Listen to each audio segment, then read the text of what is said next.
महाराष्ट्र सरकार की ओर से मुख्यमंत्री माझी लाड़की बहन योजना की शर्तों में ढील देने की मांग को लेकर आम आदमी पार्टी के कार्यकर्ताओं ने कलेक्टर के माध्यम से मुख्यमंत्री को ज्ञापन सौंपा। महाराष्ट्रात शिंदे भाजप सरकारच्या वतीने लाडकी बहीण योजनेची सुरुवात करण्यात आलेली आहे।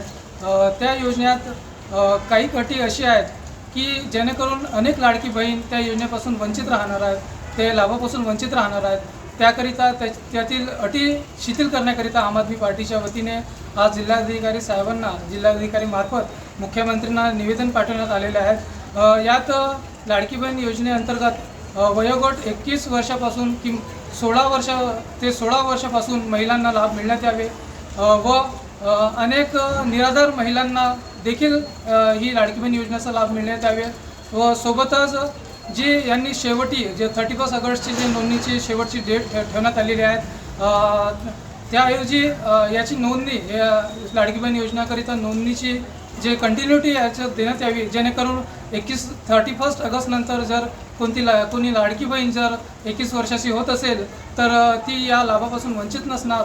अशा पद्धतीने लाडकी बहीण योजनेअंतर्गत असलेली अटी शिथिल करण्याकरिता आम आदमी पार्टीच्या वतीने आज जिल्हाधिकारी मार्फत मुख्यमंत्री साहेबांकडे पत्र पाठवण्यात आलेले आहे।